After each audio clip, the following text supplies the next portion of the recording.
Welcome to the Big Movement Podcast. If you're ready to create results and make huge strides in your business, finances, personal development, and health, then you're in the right place. Pushing past excuses and powering through procrastination can be a challenge alone. Here, you'll get the support, tools, and knowledge you need to get to the level you desire in your business and life. Let's get started with your host, Byron Ingram. And welcome to another episode of the Big Movement Podcast. Today we have Nora Wendel, who is a multi-passion entrepreneur, and she's a visual designer, a dancer, a yogi, a photographer, and global gypsy, constantly enjoying the adventure of life. She's just launching her newest thriving online business, the Photo Force. So we're going to learn a little bit about how she's picked up and moved around the world and has built these online businesses to support her lifestyle. So let's dive in. So Nora, welcome. Yay! Thank you so much for having me here, Byron. Oh, you're welcome. So how did you get into this world where you want to have all these passions in so many different areas, and then you're doing it and moving around the world? And how did you get into this? Well, it's just always been me. So it's difficult to say how did I get into it, because I never was out of it. I've always been a total, I call myself a creativity addict. I just love anything to do with creation and building and problem solving, like creative problem solving. So, I've never actually had a full-time job. So as soon as I graduated from university, I immediately went into building an online business because I grew up as a gypsy already. I was born in Thailand and Bangkok, but I grew up in India and Nepal. I went to boarding school in India. So travel and moving around was always just a part of me. So it was just a natural progression that I needed to find something that could support the way that my life was already, which was movement and travel and exploration.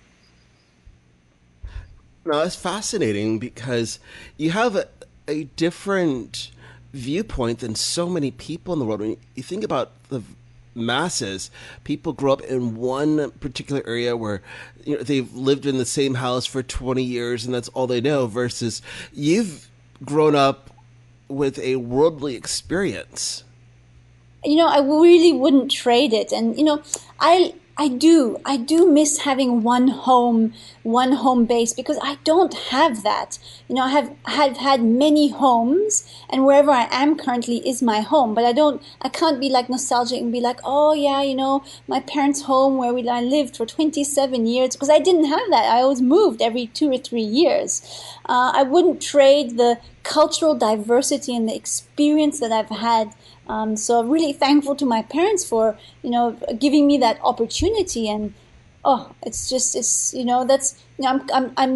talking to you while I'm sitting here in my house in Bali. And this is the life I've created, and all of my businesses support this life, because I love like the joy of discovery, going out there and discovering, even my own personal boundaries every single day. It's like, okay, what can I challenge in myself? What can I do better with myself? How do I want to make other people feel more empowered and uplifted and inspired to do the things that they really want to do? And that's great, because so many people in life, they can take a lesson from you about pursuing their passions and building a business that supports it. Because you think about the way most people go through life. They go through schooling, they get a job, and then what do? The life is defined by the work they do. Like, well, we have a week of vacation. Okay, well, we have to live in this place here or whatever, versus you've turned it upside down and it's, oh, you want to live in Bali. How can you make that a reality? Yeah, that's the question, right? It's like, you need to make a choice, right? Well, how do you want to live your life? How do you want to wake up every single day? How do you want to feel when you wake up? How do you want to make others feel around you? So if you can kind of think about that and be like, all right, I want to wake up every day in a tropical environment. Okay, well, what can I do to support that? And it's like, it may be only the little steps in the beginning, but it's taken me a long time to kind of be, I don't have like huge dreams where I know exactly what's going to happen in my life. I'm kind of like, I know what I like. So I connect back, okay, what do I like and how do I want to live that? How can I embody that? And then my dreams start to kind of finalize in my mind as I'm kind of living it. I think a lot of us make the mistake of being like, they're having these huge dreams, like, I want to have my private jet, or, I want to like live in this mansion there. And I'm kind of like, okay, you know what? You can have those dreams, but rather it's like, how do you want to feel, I think, is so much more important than having those concrete dreams. And then, you might be surprised that maybe actually you don't need that private jet, but that feeling of being able to be free to travel whenever you want is that same as maybe having that private jet, if you kind of understand what I'm getting at. Oh, totally. And it makes complete sense, because you think about a lot of the marketing that you see from coaches and so forth online. It's create this, a 6-figure income, create a 7-figure income, and all these material type things. But so many of them avoid talking about what people really want, and that's the feeling inside, whether it's ultimately the time freedom. Because you think about it, most people, what they really want is the freedom to travel, to go to places. And when you focus on that, it becomes a lot easier. You might realize that, you don't have to have a private jet, because, you realize, that's kind of a headache. You might just want to fly first class instead. It just depends on shifting your perspective on doing the things that you want to do. Totally. And I've got two mottos in my life. One is, I always tell myself, if not now, then when. So what are you waiting for? If you're not going to do it now, then it's like, then you're not going to end up doing it. It's like the moment is now. And I was going to tell you my other motto, but I've actually just forgotten it. What is it? If not now, then when? And the other thing that I wanted to say is that one of the not the rule, but one of the things I always tell myself is like, I want to live a life of effortless luxury. And how do I get there? Right? And then you have to think about, what is luxury for you? How do you define that? And, for some people, it might be going camping and waking up and looking at the stars at midnight. That might be effortless luxury. But for some people, it might be, traveling first class, having a driver pick you up, not having to worry about things like, lugging your luggage through the airport, but having somebody to do that for you. So those are kind of my two favorite things to continuously ask myself, is like, if not now, then when? And how do I embody effortless luxury in my life? Right, exactly. If luxury is one of those things that it's an ambiguous term, because everyone has a different definition of it. What's interesting is, over the years, I'll see different signs, like for apartment buildings, who say it's luxury apartments, but when you look at what the description is, it's like, well, that's just kind of a standard apartment. There's nothing luxury about it. But then I had to think about it for a moment. Well, for one person, that might be just an everyday standard, but to someone else, they might be also like, oh my gosh, they have granite countertops. This is amazing. So it's all about perspective. Oh, totally. I totally agree with you. And not everybody needs to want the same thing in life either, right? Right. That's the beauty of it, is that we can all desire, and that's the variety and the diversity that we live in, and that's what makes our world so culturally diverse and rich. Right. And that's the beautiful thing. We have to have variety, because imagine what life would be like if everything was the same. Like, oh, yay, you have a house that looks just like mine. Awesome. You're wearing that shirt too. Great. There wouldn't be any fun with that. Yeah, I'm just reading this book right now. It's called The Happiness Trap. I don't remember the author, but the title is called The Happiness Trap. And he just makes a great point in saying that, we're all trying to avoid unhappiness. And we're all trying to strive for happiness the whole time. But in reality, we can't, there has to be unhappiness. There has to be the pain and the suffering. There's no use in trying to cover it up, because it's just a part of life. It's just, being able to acknowledge and be aware of our variety of emotions that we do have. And the sooner you become aware of, okay, you're grieving now if you've just broken up with your boyfriend or your girlfriend, and instead of like trying to cover up with maybe, alcohol or going out, or working hard. A lot of us tend to work hard when we go through a breakup to kind of not have to think about it. Instead, he's just saying, feel it. and be with it, because you know what, then when the time comes when you have the opportunity to be happy again, that happiness is so much more enriching and fulfilling.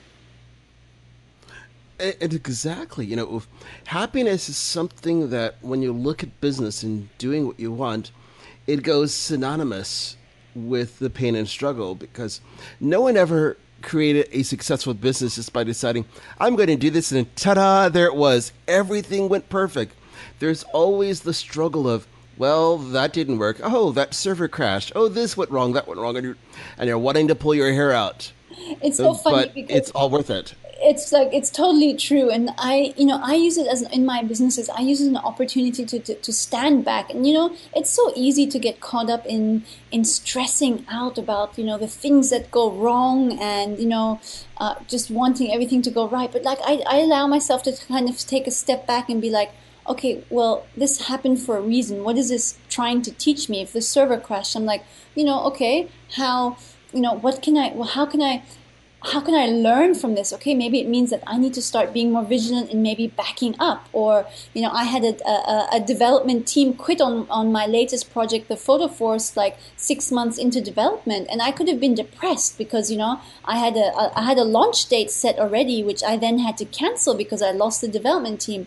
But I took it as an opportunity to see that I was going to find somebody new who was going to absolutely love the Photo Forest and dedicate the next months of his life into bringing it into blossom. And I did. I found someone. So instead of being like depressed and worried and anxious and going down this like rabbit hole of negative emotions, I was like, cool. All right. Of course I didn't feel the best that, I got dropped by a development team, but I was like, okay, I respect it. They said they couldn't do it anymore. Thank you for doing what you could have done. Now I open myself up to finding somebody who absolutely loves it. And that's the best thing ever, when you can turn an obstacle into an opportunity. Since in business, so many people, they get stuck at the obstacle, think, oh no, there's this immense wall in front of me. What am I going to do? They just stop right there, versus the person who has the opportunist mindset, like, okay, well, I can decorate the wall. I can grab a ladder, go over the wall. I could grab a shovel, dig a tunnel underneath the wall. You think of different ways of tackling the problem. And I think, many people are like, oh, that's not me. I just can't do that. I can't be an opportunist. And all I say to them is like, do you know what? Start small, right? Just become aware of when you're starting to go down a negative loop and just be like, how can I turn this around? And it takes practice. And some of us aren't born this way, and I wasn't born this way either.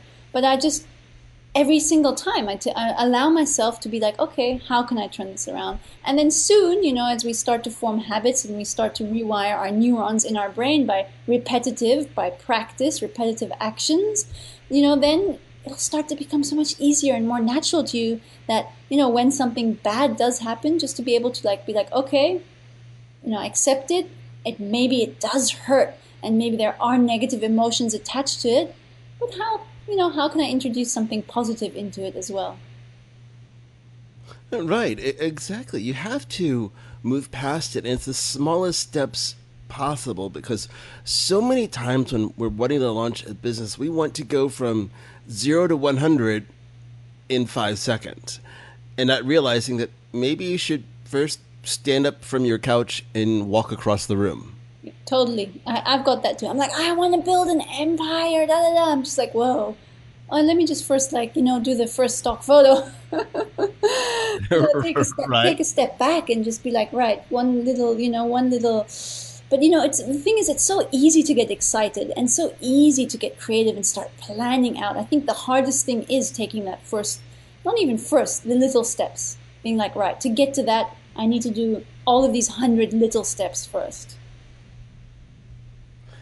It is true, because we have that vision and we see the big picture, but then when it gets turned down to, here's the 1,000 little steps that you have to do first to get to the bigger one, that becomes an obstacle to someone. Like, you mean I have to do all that? You mean I just can't say, ta-da, there it is? No, everyone has to go through it.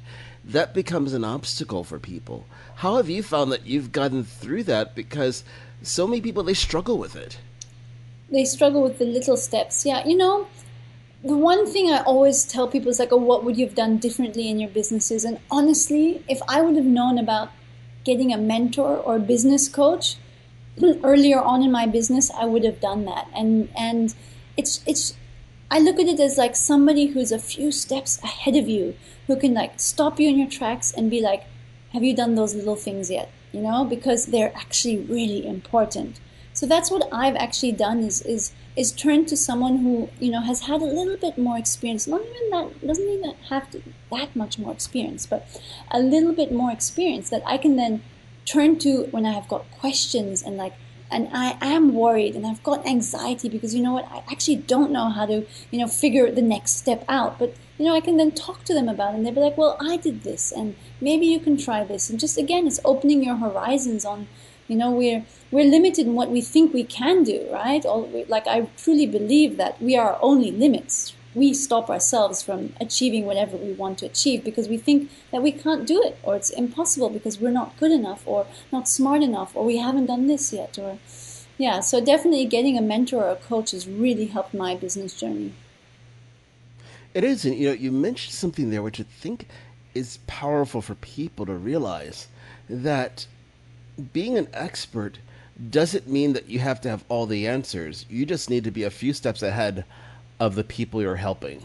100%, because, you know, when I started doing like Facebook lives to like talk about the photo forest and get experts in to like talk about marketing and all of that, then I just remember that there's always going to be people who know more than you, who are further in the business journey, but that's not your market. That's not who you want to be teaching. There's always going to be people underneath you who don't know as much as you, who want information, who want to learn from somebody else, like you're looking up to those people who are more ahead in the journey than you. So if you just remember that there will always be people above you and always be people beneath you and always be people who are like your colleagues on the same level, then you can never go wrong. And that's so true, because we have to realize that it's a journey and there's people out there all different levels.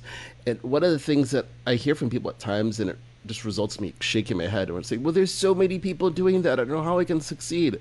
That's when I have to look at them and say, there's 7.5 billion people on the planet.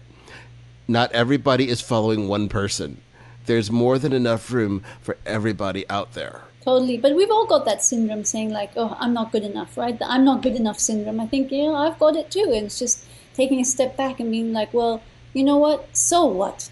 So what? So you think you're not good enough? There's somebody else who's going to think you're amazing. Exactly. It's all about that perspective.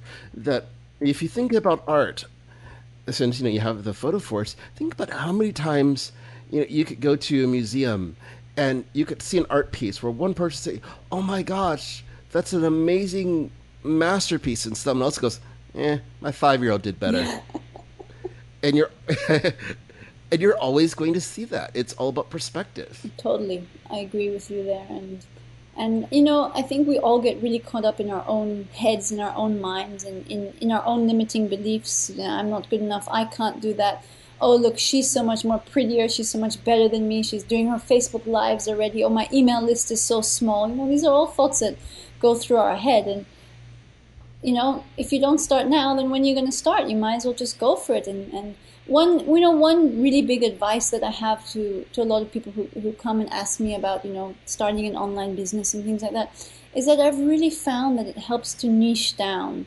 The more focus that your offering is to a smaller, what you might consider a smaller group of people, the more likely you are to get followers and people find you easier than if you're just going to be like a general, you know, coach for, you know, just general life coaching. But if you're, let's say, if you're like a life coach for women in their 40s who have just decided to break up with their, with their husbands because they wanted new freedom, like that's really specific, and you're talking to a specific target market there, and they're going to resonate exactly with what you're going to say. And so the same thing I've done with the photo force is I'm niching down into the wellness industry, the holistic businesses, because, you know, there's so many other stock photo sites out there, but there was a lack, there was a little gap in that market that I saw. You know, and that's so important that you niche down like that, because you can easily think of the major photo stock sites that are out there. But then if you start looking for things in the wellness industry, they might have a handful of photos, but then that's it. So people in the industry, they're like, well, what am I going to do? I have to make this one thing fit. And then here's the other issue you start seeing. With there only being a handful of photos, it doesn't take too long before you start seeing the same ones over and over. There's not a variety anymore. No, totally. So you're able to inject new life into it. Like, oh my gosh, there's a new image. That's right, because it's more than just the 50 of them that are out there on some of these other sites. Well, exactly, and this is the with the photo forest, I just realized a few things. Like there's a lack of diversity in like socio-cultural ethnics in stock photo site as well. So the number one thing for the photo forest is actually diversity, and my plan is by the end of next year is to have 2 photographers from every country in the world contributing their photos to the platform, because it's like the whole Asian market, the women of color, it's just so underrepresented in stock photo sites. Or then it goes totally cliche of like an Asian man in a business suit shaking hands, right? Then this is what happens as the cliches start to come out. So diversity is like the number one thing that I want to tackle. And I call it the stock photo revolution. I'm like, the photo force, come and join the stock photo revolution, because I want to create a movement of passionate online business owners, entrepreneurs who are sick of these cliche stock photo sites, these stock photo sites which don't have any community attached to it. And with the photo forest, it's about support, it's about community, and it's about connection. So it's not only just about stock photos, but for me, the essence of a stock photo is helping you market your business, right? Why do people want stock photos? Well, they're going to purchase it because they need it for their website banner, or for their Facebook ads, or for their webinar slides, right? This is what people purchase stock photos for. So when you join the photo forest, I want you to join a community which is dedicated to helping you market your business. So I've got marketing experts coming in to teach on Facebook Live, on webinars. We've got workshops happening. We've got this Facebook community happening. We've got private Facebook community where it's like, right, what do you need help in? How can I help you? How can we help you? How can you help each other? And you mentioned something there which I think is extremely important, and that's you're creating a culture there. Yes. Because it's going beyond just providing stock photos. Think about the number of photo sites that are out there. All you do is, here's the image of, let's say, 2 people in a suit shaking hands, but that's it. Versus you're going above and beyond and creating the community, because you think about it, like just like you said, if people are buying photos, what is it that they want? They're wanting to promote their business. So how can you help them facilitate that, which is really powerful? Oh yeah, but it's like my top 3 values for the photo forest is support, community, and connection. So how can I bring that? How can I bring that into everything I do with the photo forest? So that's like the number 1 values. I want to help people.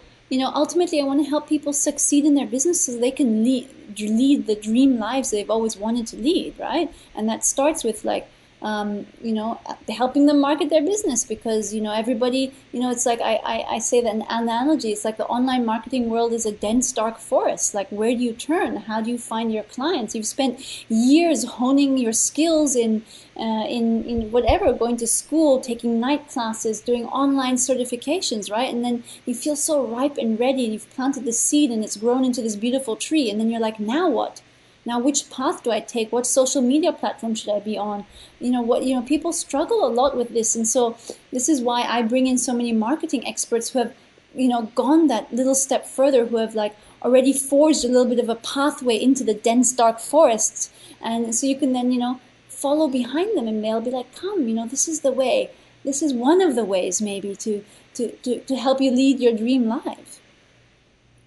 Right. It's so priceless, because when you focus on building a community instead of just trying to make the sale, you create that tribe, the people of followers who come back to you over and over for all their needs, versus they go to you once and then they go someplace else, and that's the last you see of them. So this is what I've seen in other big name stock photo sites, is that it's just people, it's basically about making money. And yes, we all want to make money. And I'm not saying the photo force is not about making money. Yes, it is about making money, but it's about making money and supporting and helping other people. And that's why I chosen to make it a membership site, because for me, it's like, you can go and buy a stock photo from any of these other things, and you can pay $1, $10, $15, and depending on the quality of the photo, right?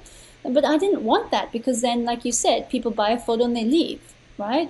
So my big question was, how can I give value to my members that they actually want to stay, they want to pay the $10 or the $25 a month, or whatever the the next tiers are? Because you know what, you get a free workshop every month. Hell, you might even get 2 free workshops. You can have a live question and answer with a marketing expert, right? You get so much more out of it than just a stock photo. Right, and that in itself changes the game entirely, because you're doing it differently than everybody else. It's no longer transactional, and that's what makes a huge difference, because so many people, when they're creating that product, they just look at, here's the dollar figure I want to make, instead of what's the number of people, how many lives do I want to impact, which changes everything. And one of the reasons I started the Photo Forest was, I have a background in photography, in graphic design, website design, among my other creative pursuits. And I always felt like, okay, yes, I'm helping these beautiful people now, and I love it so much, making their online presence like shine so bright and stand out. But I was like, there's only one of me. How can I help more people? How can I make more people feel like, they're being seen online? People want to be, they want to see, they want to learn, and they want to be seen ultimately. All right, nobody wants to be alone. Nobody wants to be alone in this online jungle. So yeah, the idea, it took me a year to come up with the idea of the Photo Force. And I was thinking, what can I do that's bigger than me? What can I do that can impact more people, where I can help more people? And yeah, one day I just woke up and the idea was there. And it's interesting you say that, because so many people, I think, figure that an idea is going to come instantly, but you thought about it for a year before the idea came to you. And then once you came up with the idea for the Photo Forest, how long has it taken until it actually came into existence? Another year. So it's been 2 years in the progress. So, for one whole year, I woke up every morning and I asked myself, what can I do that's bigger than me, right? What can I do that is one day I can step away from, and I can leave it as a functioning, beautiful, blossoming, tree in itself that doesn't depend on me, that I can step away and I can be like, wow, look at what I have created. So I ask myself this every morning. So if you are looking for the next thing, if you want your next idea, consider what is the lifestyle you want to live? How do you want to help people? What is ultimately what you want to do with your life? And don't settle for a quick answer, right? You might have a quick answer, but sit with it. Is it actually what you want to do?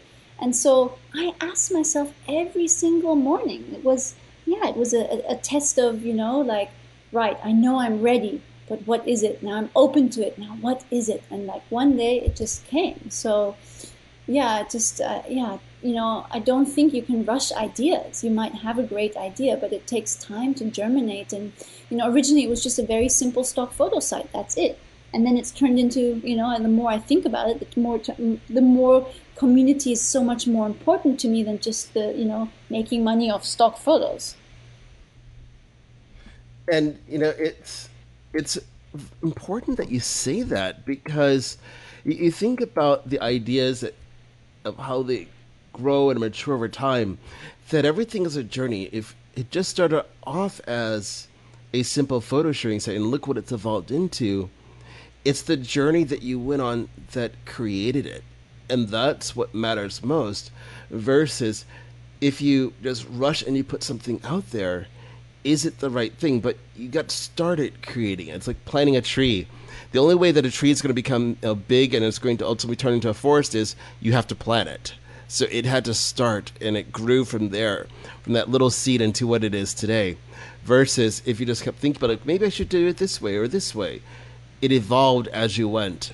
Yeah, and it's like I thought I was very naive, and I thought I could launch in 2 months when I had the idea, and I was like, right, okay, let's like pad it out a little bit, thought about it a little bit, and I was like, right, I'll get a development team happening, and I'll launch, and I got like a launch team to help me promote it in Facebook groups, and like I did many things, I ran Facebook ads, and then I realized there's no way that I can launch the platform like this in 2 months. And so I've had many like launch dates which I've passed, and I've had to push it forward. And yes, I've been frustrated and struggled, and I've had people on my list emailing me being like, what's happening? It's now been like 7 months and 8 months and 9 months, and I was just like, well, you know what? I had to take a break from it, or you know what? It's just not ready, or you know what? I just really want to make it better for you. But it's come to the time where I'm like, right, we're launching, like, again, I was meant to launch on the 1st of June. You know what? It's not ready yet. So again, I'm emailing my list and I'll be like, we're launching on the 15th of June. And I'm okay with that. Yes, like I struggle with the idea of thinking I have to do it now. It's been like, a year, it's time to launch. But I'm like, actually, I want to launch when I feel like it's the best it can be for the beginning. And yes, there will always be updates and always be changes. But how exciting that I can launch something and then tell my members when they're part of it, being like, this is the newest update. Look how cool this new feature is. Look how much easier and more efficient it's made the whole platform. So yes, I could have worked on this for 2 or 3 years, but like you said, it's part of the journey. I know it needs to have the basics all in place in order to launch, and then it will only grow from there. Exactly. And you said something which I think is really important, is that you've had to move the launch date several times. And too many times I think when they start off in an endeavor, they begin it like you did, like, oh, I'm going to get this thing done in 2 months. Because you have that enthusiasm, that vision, you just want to make it happen. And then you dive into it and there's that reality check, like, oh, this is a little tougher than I thought. And you have to readjust accordingly. And it's just like anything else, that there's going to be curves in the road of things that come up where you have to make adjustments. And ultimately, when you get the final product out there, it's no different than anything else out there in terms of, let's say, software and so forth. If you think about like every tech company, whether you're talking about, let's say, Windows or with Apple, when they release a new operating system, think about how many times when they release a new version, within a week, there's some major patch that comes out. Like, oh yeah, we fixed all this other stuff. Like, but that's just how it goes. Yeah, I mean, you'll never know. Unless you do it, you'll never know. You'll never know the outcome. You'll never know if it was successful or not. You'll never know if like you actually hate it or you love it. You've just got to do it. And that's why I keep saying, if not now, then when? Right. And the best time is now, because it's the only thing that we can change. The past, that's solidified. We can't turn back the clock. Like, I want to turn it back 30 minutes and redo that one thing. Well, no, that's gone. You can only change the present to affect the outcome of the future. That's it. Yeah, totally. And so many times we forget about that. Yeah, I know. I was just talking tonight to a friend. I was just like, like I was starting to worry already about next week and the week after that. And, I'm now pushing the launch. So I know I've got to do this and this and this. And I was just like, actually, you know what? I do know I've got all these things on my to-do list in order to launch. But right now, all I want to do is have a cup of tea and sit here and enjoy this moment, because I won't have this moment again. Right. And that's so priceless you just said that, because we can enter this state of overwhelm and then it can wear our bodies out, that we're like, well, how come I'm dragging along and it's all these issues, versus you take a step back and realize you just need to enjoy the atmosphere that you're in. Think about how many times someone can, let's say they go to an amazing beach somewhere and they're on their phone, they're looking at what's happening on Facebook and Instagram and so forth, and realizing you're in someplace extremely scenic. Take a moment, put the phone down and just absorb it. Be in the moment there. Well, yeah, the advent of the phone every single where is such a it's such a big thing. And I just went to Hong Kong recently, about 2 weeks ago, maybe a week ago, and like I see it in Hong Kong. I mean, it's like, wow, everybody's on their phone all the time when they're waiting in the checkout line at the supermarket, when they're on the bus, when they're in school. Like I see it, it's just like, wow, it's like the phones have taken over their world. And I see it too with Facebook. It's like such an addiction. I mean, social media has now become like an addiction. And so I'm just really conscious of like how often I have that urge to check Instagram or to, check Facebook for what? Just to read other people's updates, right? Right. And it's something that, with it being that type of an addiction, you look at productivity, and people are shocked sometimes. I tell them, like, I'm not on Facebook as much as people would think. I'm on there at strategic times of the day, and that's pretty much it. And sometimes on the weekend, I don't even go onto Facebook, and it's intentional I love that. because it's all about enjoying life. Like, I don't have to broadcast every little thing in the world. Like, if I'm just going to go outside for a walk, I don't have to document. Like, look, everybody, I'm on a walk. Hooray! Congratulations, you get a prize. Oh, no, I don't have to do that. But this comes back to what I was saying, that everybody wants to see and be seen, right? And so Facebook is just this huge Right. acknowledgement that, look, I'm here, see me, I want to be seen. So, Right. yeah. And it's that balancing act that we have to create, because to grow a business, we have to become a celebrity in that niche, but at the same time, we have to learn how to disconnect so we're not transforming our lives into a big show. I think it's interesting when you think about it. Do you remember that one movie that came out, oh gosh, it seems like ages ago, called The Truman Show? Yes. And it came up before Facebook, before all the social media platforms. But look at the symbolism. Here it was, this person's life is all on display. And look at what people are doing today. Same. Oh, yes.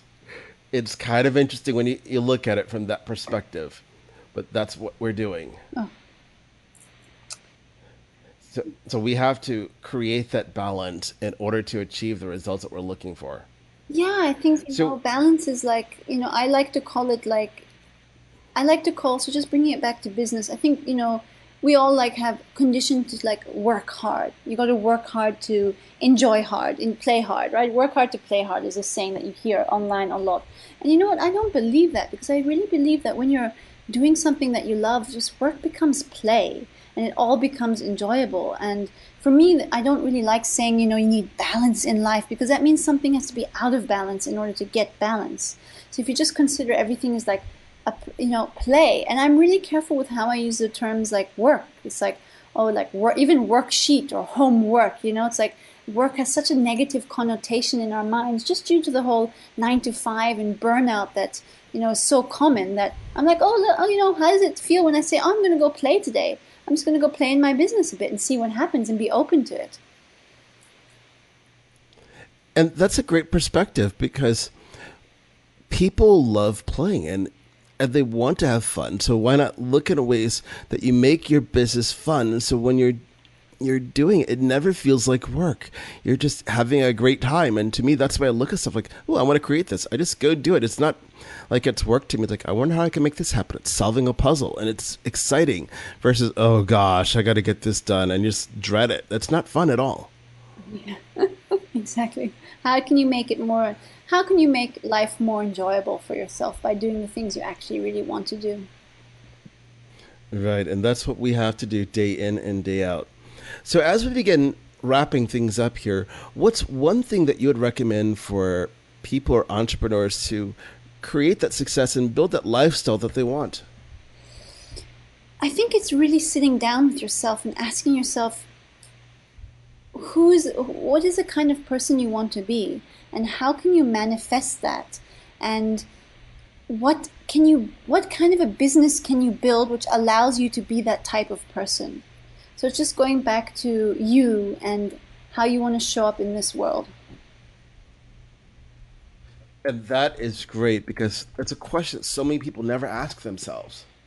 Yeah, it's like, oh, what can I do? I know people ask themselves, what can I do and everything. I'm like, no, who do you want to be? How do you want to show up? Do you want to be like the optimist who's always happy? Okay, what kind of a business can support that lifestyle? Do you want to, show up as, the altruistic, compassionate person who just, gives and gives and enjoys giving and just wants to be that person who everyone can turn to in need. Well, what kind of a business can you have that supports that, right? So, yeah, many people consider things the other way around when they ask themselves. Exactly. Right. And that's what we have to do. We have to build the business first and not let a business dictate our lifestyle if we really want to live a fulfilled life. Yes. So now, Nora, how can people learn more about you and reach out to connect with you? Yeah, well, if you want to come and have a look at the photo forest, it's just www.thephotoforest.com. And that's, on Instagram, on Facebook. Those are the best places to kind of come and say hi to me. And it's me, I'm behind it. I answer all emails. I, answer every request. It's me. It's not some, team of people. It's, I'm keeping it real here. And if you join the family, it's like, yeah, you're part of the family. Oh, that's excellent, Nora, because when you're able to truly connect with people, it makes all the difference in the world. 100%. Remember, it's all about, in my life, it's about support, community, and connection. Definitely. It's always about that. Well, Nora, I want to thank you for coming on to the Big Movement podcast today and sharing a wealth of wisdom about building that life that it's more about having fun. It develops into work and you're following your passion. So you're doing the things that support the lifestyle that you want to live. Yeah, thank you so much for allowing me to banter with you about some of the things I'm really passionate about. And if you've got any listeners out there who just, are feeling a little bit down and not sure, I want to, and I tell this to everyone because I truly, honestly believe it, is that, I believe in you. I believe in your dreams and I believe you can do it. Oh, that's awesome. So thank you so much for coming on today. Thank you. Thank you, Byron. Thanks for listening to the Big Movement Podcast today. And be sure to subscribe so you don't miss an episode. Now that you've surely been inspired to take your entrepreneurial career and business to the next level, you can stop by the website and get more. And if you're ready to boost your business brand, be sure to grab your free report, 7 Easy Steps to Build Your Brand Today.